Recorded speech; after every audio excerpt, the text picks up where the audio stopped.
Welcome to another episode of the WeakLEE Podcast. My guest here with me today is my little brother Tyren.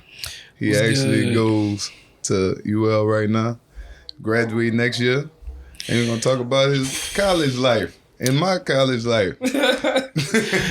So, tell him about yourself.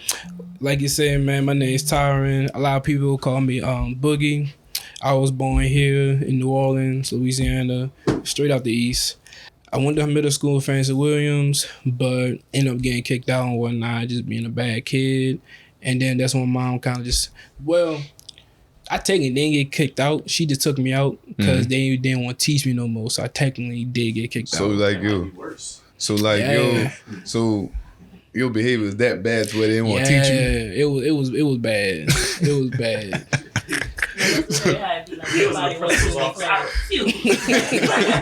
Like, this how I really started, how I knew they didn't want to teach me no more. Cause when we I guess I'll come from the cafeteria one night, from breakfast, whatever the case is, we'll line up. She would grab me and put me in the back of the line, and soon everybody walk in, she'll stop me, close the door, lock it. That's racist. And I'll just spend time in the art room teacher classes. Right.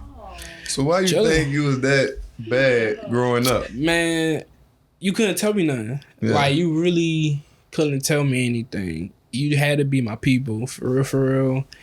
I don't know. Right. I had no filter. Just did what I really wanted to do.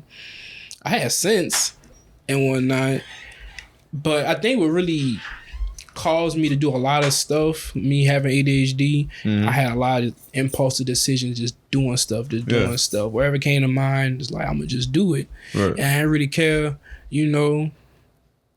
who's seeing it, who's telling me anything, whatever the case was. And that's how, I had to really be put in the homeschool with somebody who could discipline me and actually put up with me. Yeah, be patient. Yeah, actually have patience with me. And when I started with my mom, her best friend, his name is Mr. Campbell, his two nephews, we started his house. And then eventually, a few years, we kind of grew. My cousin came, and another kid came, and then eventually we moved into the back of the West Bank in Avondale to a bigger building. It was this building that belonged to the church that Mr. Campbell went to, and he kind of just gave it to him on some stuff. So at that point, he was like, we're going to expand. So we got up to like 60 kids at that point.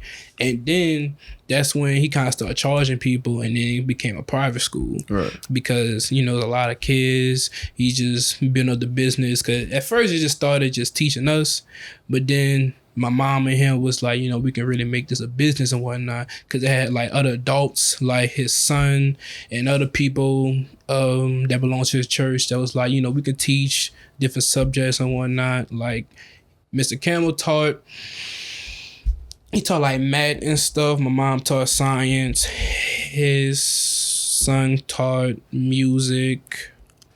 We had a dude teaching history. It just kept growing and growing. You came to the whole private school. Yeah. Right. And, had a few hiccups, in the business and whatnot. I'm young, so I'm kind of green. But me knowing about it, it was tough, because it got to a point where we was kind of a special ed kind of school. Like, we taking ADHD, any kind of, not mental illness, but like behavior disorders and stuff like that, ADD, all that stuff. Cause it became like, okay, what was kind of the source of why we started this, with me not being able to be in a public school at that moment, because I just can't, behave how I'm supposed to behave, and people can't really like be patient with me and whatnot. So it's like, okay, let's really promote that kind of stuff, so kids who was having trouble in public school can come here and actually get education. And they actually cared. Right, that was kind of the main thing. They actually really, really cared. So how did the transition from that to you going to college now? How was that? Well, at first, going to high school, I went back to public. And that really wasn't a bad transition in a way, because I was still, around the neighborhood and whatnot. So it really wasn't like, oh, I'm around a lot of people now in the public. But as far as college, I'll say it's a different ball game, because you really live on your own now. Like, you really independent. And for me, the college experience was interesting. I feel like I lived up to it. It had its ups and downs for sure. And I'll say you really gotta like know what you really want to do. And then also coming to college knowing you. Right. Stay true to yourself or whatnot. Cause I saw a lot of people going to college not knowing who they are, trying to find themselves and whatnot. Cause it can be a lot of overwhelming.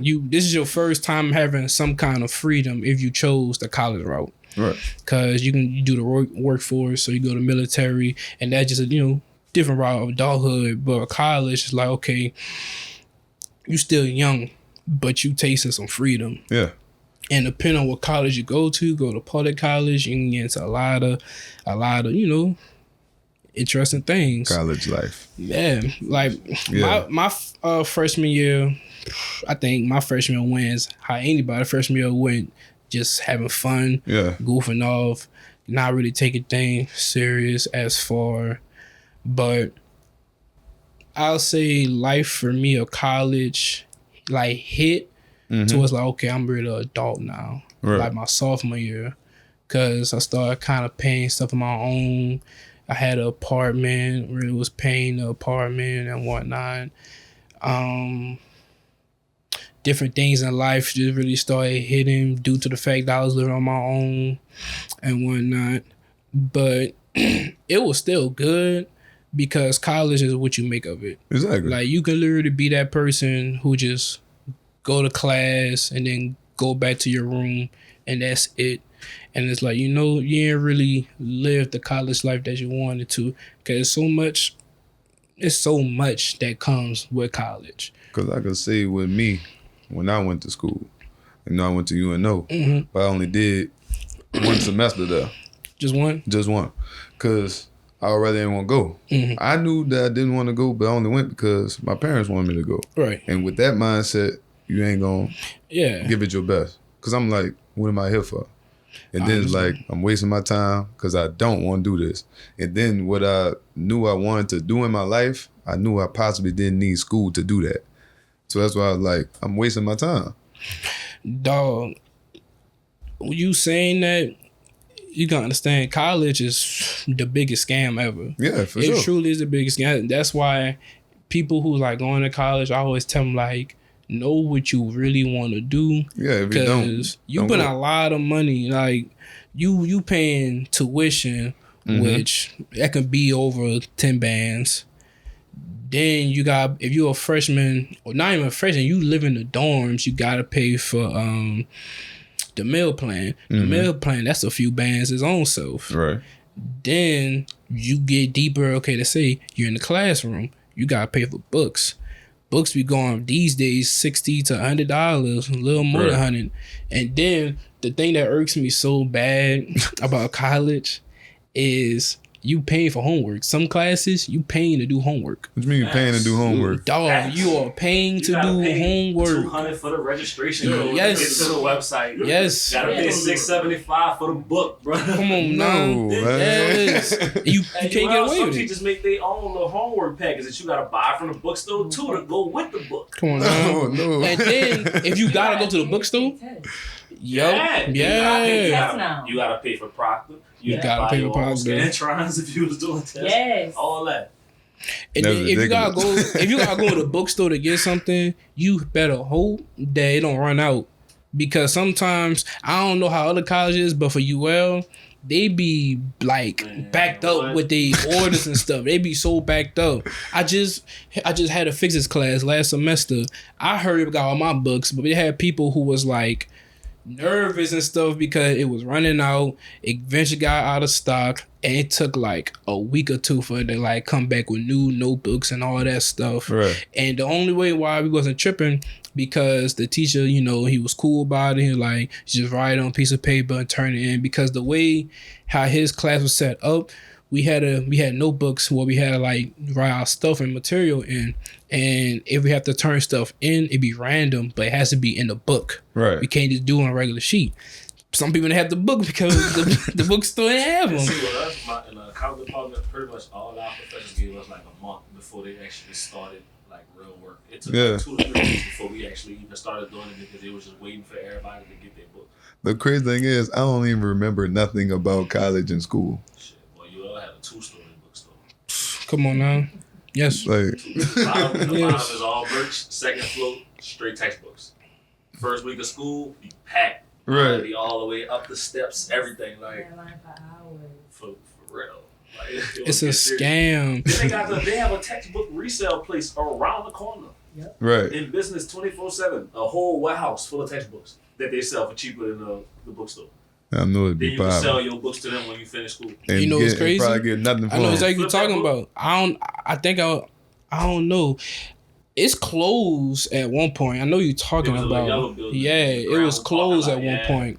I forgot what it's called right now. I don't know they reopened it. I just know it was closed at one And point. they probably was doing it for like no money. You probably getting nothing off them books, huh? No, you had a nice little discount, but it wasn't. You were still paying for it. Right. You know, I remember a point in time when we was in school, you could buy a used book. Yeah, I remember that. Just first started popping up when we was in school. Yeah, but I ain't buying no used book. I ain't gonna clap. I never had a I ain't gonna lie. You could rent a book. At this I never had a point- problem selling textbooks. The cheapest way is either rent or you go half for somebody. And just share it? It depends on your major though, cause like with accounting, people will pay you for your book just because they know you didn't went in there, highlighted everything that Mhm. we talk about, took notes. And most of us, when we go and take classes in accounting, it's the exact same curriculum from like year to year. Right. There's not too much of a change. So somebody give you their book and it's fully like notated, you got the whole school year Right. right there. Teachers don't change it. Yeah, we got Same tests, teachers. everything. Yeah, same everything. Man, look, Everything. the white kids, boy. No, like not even joking. Like the fraction sororities, Yeah. they got one of them almost every class you in. They got one of them that's gonna crash out and go get that test, Right. and they go send it to everybody. Yep. I'm telling you, me and T Love got cool with a white boy in our account class one day right before exams, and we was talking to him a little bit. He was like, "I got y'all." That boy came out right after he took the exam. He showed us, he said, both us some pictures. He took a picture of every page of the test. And put his phone up. Had the whole test. It get That's crazy. crazy. UL was fun. I ain't gonna lie, UL, that's a party college. It was. I Not think no more. It's after COVID, it got a little slimmed down, but before COVID, I heard a lot. Boy, Right. when I got I there heard a lot. on a Wednesday, dog, we had the daiquiri shop. 18, give me a death. That's all the daiquiris. It's all of the Everclear daiquiris mixed together. It's great. It's a great daiquiri. A gallon of that. We just get a gallon of that sit in the community room in the Rose Garden. There's about 6 of us. The whole thing. That is crazy as fuck. That's I stayed in crazy. bowling my first year. Bro. I went to Legacy. Oh, I'm an Agnes baby. I went to Legacy the second year. Third year, I went to the quarters. Yeah, And I was just out the I was one of the quarters. first people to move in Campion. I was in Real? the first wave. And I ain't gonna lie, we had your old stepping grounds turned my sophomore year. The whole, you know how the whole complex is filled. The parties that we was having, dog. Even during COVID, we didn't care. We was trying to have like a kickback like every weekend. My last apartment complex that was so filled. It was a brand new apartment specifically for students at UL. Right. Fire. It was like buku townhouses, just straight rows, 3 straight rows of townhouses. So if somebody had a kickback, all the black people was in one cluster in the back. They put us all in one spot. So they used to come downstairs with the speaker. Everybody had their own driveway. So you Right. come out there with the speaker or turn the car speakers on, blast it up. Everybody just come outside. We just be right there in the street. And then probably you get like a good hour and a half. Then the police just come rushing. Yeah. Then the pool, Campion pool they really got the best Fire. pool. It Yeah. looked like, They really got the best pool. Lakeshore Village pool. All right. Well, kind of better. Like a little They, resort. they have a lazy river. You know what's Yeah, like a crazy? resort. They shut that bitch down for the summer. The pool. It was getting too crazy. A lot of people kept on parties. Like Yeah. this past year, we didn't have like I still follow a few people. Like we had a lot of pool parties. I lost count. We had a lot. Then just not even kickbacks. Like that was just the move to go back to camping after every function, every party. Is like go to camping, and it was just a little block party. Right. Somebody gonna have a big speaker. They gonna just bring out, put them in the street. It's one of the only apartments that don't have a gate, so you can just drive right. Just walk, right. Yeah. No, they got a gate now. They got a gate now. They were still building buildings when I was there. They even had that front entrance that's on what street that is Pinhook? That's Pinhook. They didn't even have a Pinhook entrance. I lived right there on Pinhook at the end.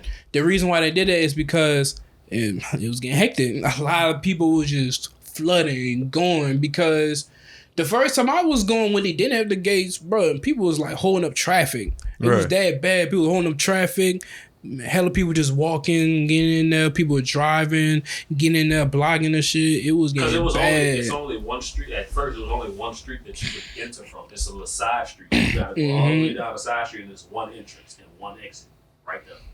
Now they got to where you got to scan. On that same street. Right. These people trying to enter their apartment, then there's people right behind them trying to get so it's nothing but traffic. All these people trying to get in right here. But then the street Pinhook is one of the most active streets in Lafayette. And that intersection is the most active intersection of that street. It's like you turn off and then you go this way and everybody going this way, and then you got another main road going that way, and then it's the side street. Right. It's just too much action. Gas station right there. One of the biggest food places right there.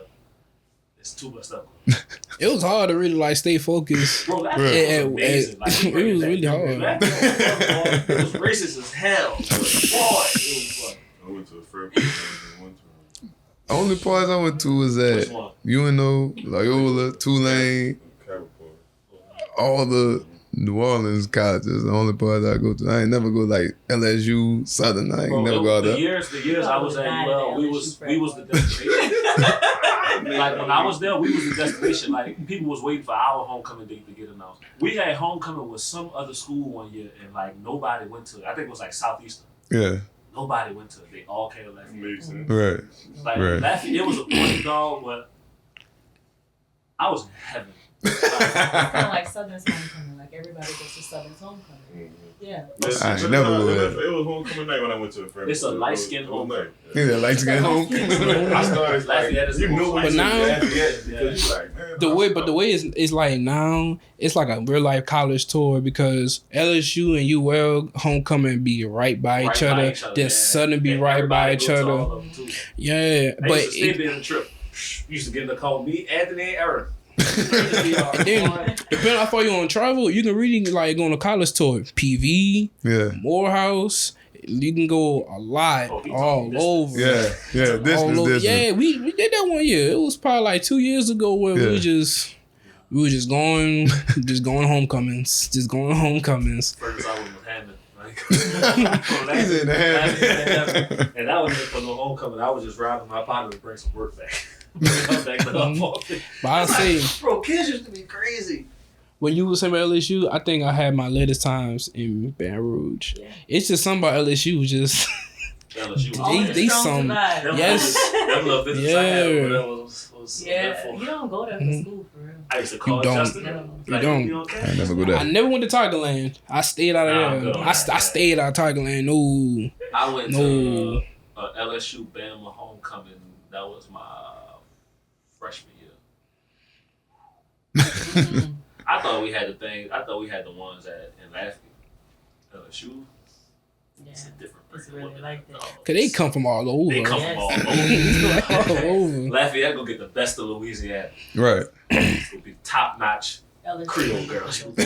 You know what's crazy? What I really hate about how people really be coming to these colleges. Look at the areas. You have LSU in the middle, in the hood of Baton Rouge. Xavier, what, Pigeon Town? Yeah, like come on. Yeah, just like that. Just like the that. Street from the freshman dorms, hood. Like hood. They got a park right by Gerard Park. It be going down over there sometimes. Yeah, it was not that long ago. We had a skate convict hiding in Gerard Park. Lafayette is like segregated. Like it's like the north side is poor people. Yeah. And then up top is all the rich people. That's like Rivertown, yeah. They took one of their parks away and turned it into a big old golf course. You know what's really? That's our own part. It's wrong Johnston, huh? Johnston, yep. You gotta pay for parking. You gotta pay. Actually, not a park. You gotta pay to be in that park. Because it's a family-owned thing, apparently. Of course. There's Cajun people like that. That's it's a different kind of money out there too. Mm-hmm. That's old money. Like, Right. They have bread. That's that oil. Check on the house in Lafayette. Yeah. I drove past it one day. I ain't I went and surprised. found it. All right. 14 million. Good food. I say it.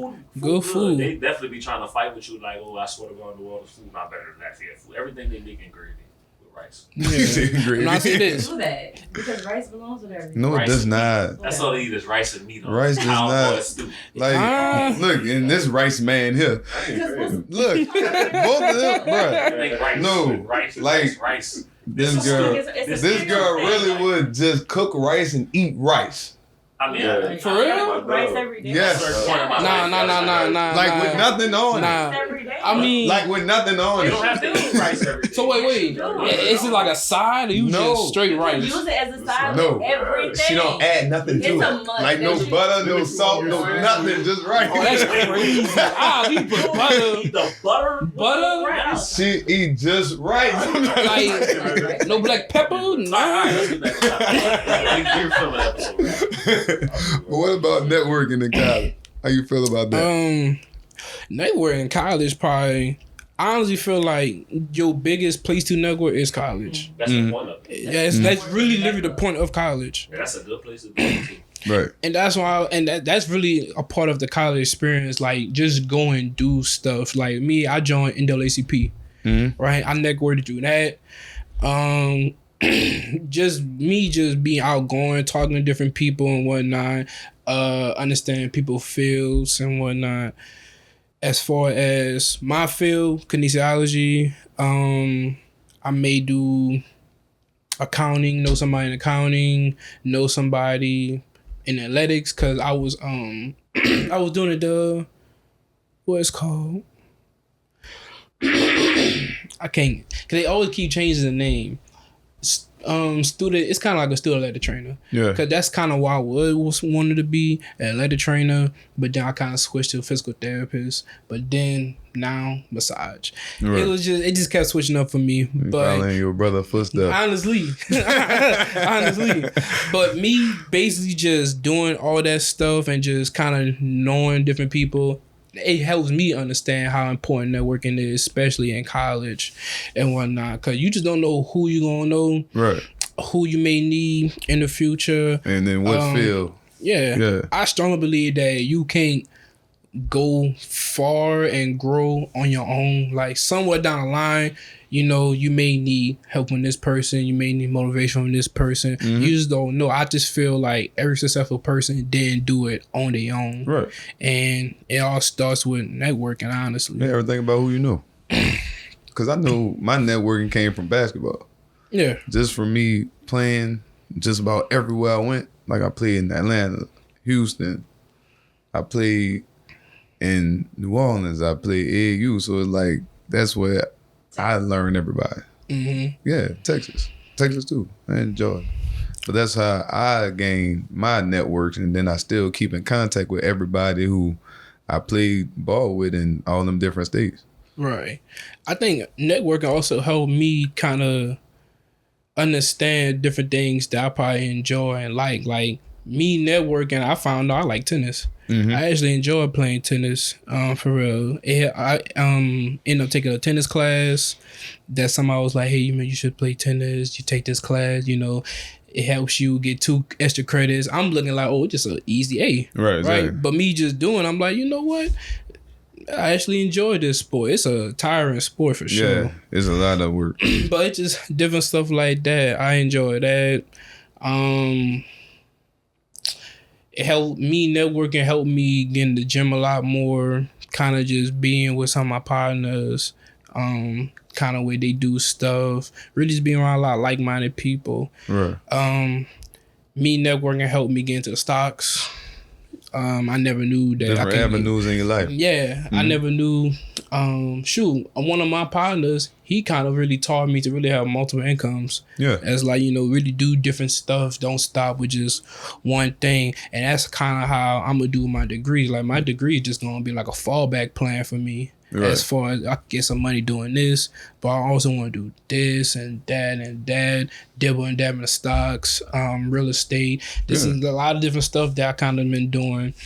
Ever really since I've been in college. So with that being said, do you feel you need a degree? Or it's just like something that you get if your plan don't work out?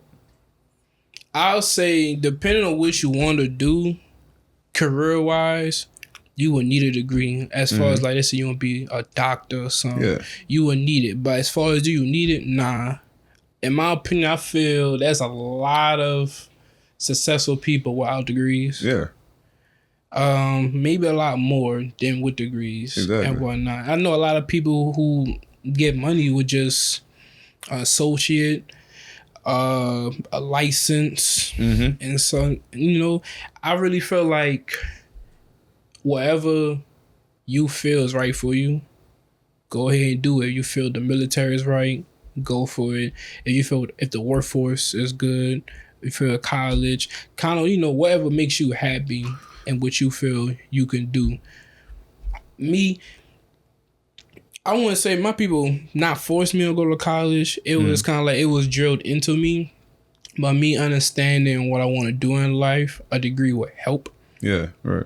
So that's why I decided to go to college and whatnot. But I knew it was something that I didn't need. Yeah, because making money. Because I know, like, especially now, the fact of where I'm at, I know a lot of people graduated still trying to make what I make now. And I dropped out of college. Exactly. But it's just like if you don't know what you want to do, don't go. When you find out what you want to do, then you go. So the most craziest thing that I've ever seen, and to this day is one of the most craziest thing in college. People have degrees in a certain field and don't get a job in their field. Yeah, exactly. Because it's like you waste your time. What you did it for? It's just a waste. It's like you wasted your money. Yeah, for nothing. For nothing. Exactly. I just don't get it. And that's when like you gotta know what you want to do. And I understand it's hard to gotta get a job. Like I had a friend of mine, he's an engineer, and he got a degree. It took him a few months to get a job. Right. So I understand, you probably ain't gonna get a job right away. But if you're not at least trying and you just settling for this, regular job and whatnot, it's like, all right, you selling, you getting too comfortable. Yeah, like you have a whole degree. Exactly. And you should use it. So I got a question. You think networking makes you think outside the box? Oh, all the time. For sure. Networking definitely have you think outside the box. Because, like you said, you learn different things from different people. And when you get to different people, they're raised different than you. And you learn different things from everybody. And then just put it into your own life. But with that thing with school, too, I feel like first of all, school ain't going nowhere. Yeah. Like, period. You could be, like I told somebody the other day, when I was in school, they had a lady that was in my class that was 80 years old. And I'm like, what's she doing in there? But at the end of the day, what's the rush? It's really, like, why when you just getting out of high school, the first thing is, I'm going to go to college. Especially when you don't know what to do. Figure out what you want to do, then if you need to go, go. If you don't.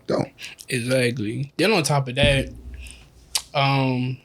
if you do go to college, if you know that you're not that person who's really going to focus and whatnot, I really feel like college isn't for you because it's a lot of money that's really going into college. And I didn't really think about it at first, my first year, because I was just goofing off. Yeah. Really wasn't paying attention until I was messed up in my classes. And then when I brought it back up, and, I'm starting looking at my grades, the money, the numbers that's really going to it. It's like, you know what? I really can't be, failing for real. Because if I fail a class, that's just money wasted. Exactly. Money down the drain. And that's a lot of money going to. Like, for example, I knew this one dude, he dropped first semester because he was just doing stuff that you can tell like this wasn't him. This wasn't what he's gonna do. He's following, other people and whatnot. And the stuff they was doing wasn't bad, but it's like this isn't you. Right. You're not paying attention. You goofing off. And now look where you at. You dropped out of college. You wasted money. And you just, there's a lot of people I know who messed up so bad to where they dropped out and actually wanted, to be in college, actually want to do this. So it's like, don't push yourself in that predicament to where you gotta like leave because, you messing up the money. Right. I'm just one of those people who wasted money too. Cause like I did half a semester at UNO, I did half a semester at Delgado. But it's just like, I got student loans. I'm paying nothing. I'm paying money back, and I ain't do nothing with it. But at the same time, I got out early enough before I kept getting it higher and higher, and then I really would have been like, I ain't wasted like $20,000 for nothing. Cause if you is gonna drop out, your best bet is within that first year. Yeah, for sure. It really is your best bet. Cause the longer you wait, the more money you gonna accumulate with all that. That first semester dropout rate, and when I was there, bro, when I tell you about a good 2/3 of the black dudes that was in my class was gone. Yeah. First semester was gone. Like, what that boy was? Yeah, bro. I ain't gonna lie, I realize how crazy it gets semester per semester. You're not about to see the same people at all. You wouldn't even know, like, they just peace out. Right. Nobody go sit. Yeah. You just be on Instagram like that, bro. You still in PR. Like, we started school. Come on, man. Then UL being kind of small, you gonna run into like the same people. So when you like kind of peep, you not seen that same person for like a week or two, you still like, oh yeah, they not here no more. Right. They not here. They somewhere else. So what's your plan for when you graduate? I'm gonna go to massage therapy school after I get my degree. Kind of just do that and kind of really just go with the flow. It wasn't that long ago that I decided I want to do this because, like I say, my career path just kept switching and jumping every time I kind of experiencing things, doing internships. But probably go to massage therapy school, kind of just do that, get my license, perfect my craft because I'm already kind of massaging as far as like not charging people, but me just practicing because it became a passion. I started learning how to do it when I was being a letter trainer for UL back in 2021. They kind of taught me how to do it, but really not massaging. They was showing me it was just kind of like relaxing the muscles, rehabbing and stuff like that. And I kind of just correlated to massaging because it's kind of the same stuff. Just massaging, relaxing the muscles and whatnot. And then me being in a lot of like biology classes, I'm learning the bones and the muscles and whatnot. I'm getting the gist of what I'm actually feeling and whatnot. Like I can touch a muscle, I can kind of tell you what it is and how the way, contracts. So I'm like, okay, I'm liking this massage stuff. So it's basically like public health. Yeah. And what I'm gonna do with my degree is kind of expand in more of a health way. Cause my mom, she's a herbalist, and she kind of made her own, health business called House of Wellness and whatnot. So I know for a fact once I kind of start doing my own business, I'm probably gonna just go on to that. Yeah, because public health, you could go PT school. Yeah, honestly. Like that, and you could actually have an avenue which way you want to take. Instead of just focusing on masseuse, you could have you could go in the doctor's office, stuff like that. Exactly. Hospital, things like that. And me being in sports and whatnot, I kind of can go let it ride. Right. Yeah, that's kind of like how I was saying, how my partner say multiple incomes. I just want to figure out what could I do. I can do something, but then do this and this and this, even if it's under the same umbrella. I want to keep doing different stuff and whatnot. Just have multiple incomes. I feel like that's how you got to. If you get money, stay rich. You have to have multiple income. It's a must. It's a must. Consistency, bro. Whatever you're doing, keep having consistency. Whatever you're doing. Facts. But I appreciate you doing episode with me, bro. Oh yeah, I'm happy y'all have me. I'm happy. All right. You know that. It's another episode. Tune in next week. And this is the WeakLEE Podcast. Be sure to like, comment, and subscribe. Tune in next week.